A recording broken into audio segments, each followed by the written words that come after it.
अमित जी, अभी आपने वंदे मातरम की चर्चा का जिक्र किया, लेकिन उसके साथ में जो है एक चर्चा और हुई थी जी राम जी, जो अभी जो कानून की शक्ल ले चुका है। उस दौरान भी जो है ममता बनर्जी और अभिषेक बनर्जी लगातार ये कहते रहे कि केंद्र सरकार से फंड ही नहीं आता तो हम विकास कैसे करें, वो फंड रोकना और उसका विरोध किया। देखिए भाई, इनके विरोध को अब देश में कोई गंभीरता से नहीं ले रहा है।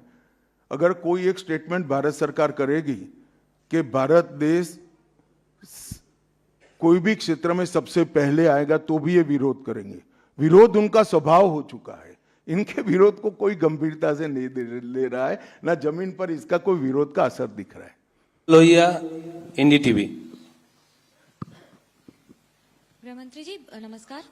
पहला सवाल यह है कि कई ऐसी केंद्र की स्कीम्स आती हैं जिनको बंगाल में इम्प्लीमेंट नहीं किया जाता है। कहा जाता है कि केंद्र कोऑपरेट नहीं कर रहा है, और ये भी कहा जा रहा है कि अगर भारतीय जनता पार्टी की सरकार आई बंगाल में तो जो तृणमूल कांग्रेस की कल्याणकारी स्कीम्स हैं उन्हें रोक दिया जाएगा। आप कैसे देखते हैं इसको?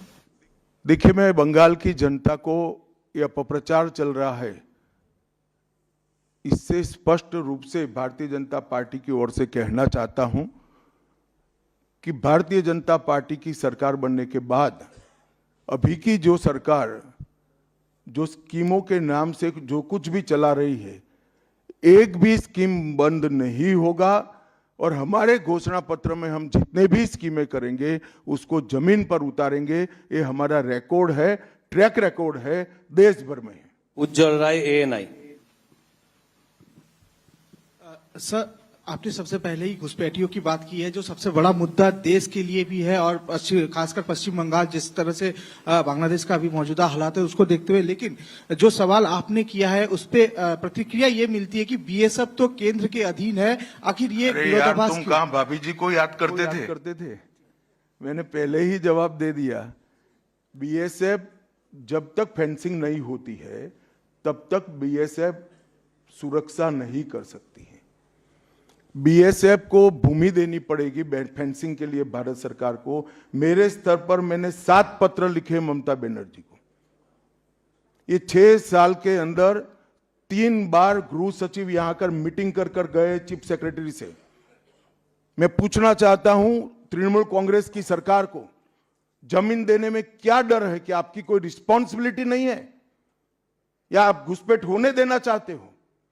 और फिर भी नदी नाले जंगल कहीं से कोई घुसपैठिया आ जाता है, कहां आता है? सबसे पहले गांव के थाने और पटवारी के बगैर कोई रह सकता है? इसके डॉक्यूमेंट कौन बना रहा है? बंगाल सरकार बना रही है। देश भर से जो घुसपैठिए पकड़े जा रहे हैं, इनके पास से बंगाल के डॉक्यूमेंट, फर्जी डॉक्यूमेंट पकड़े जाते हैं।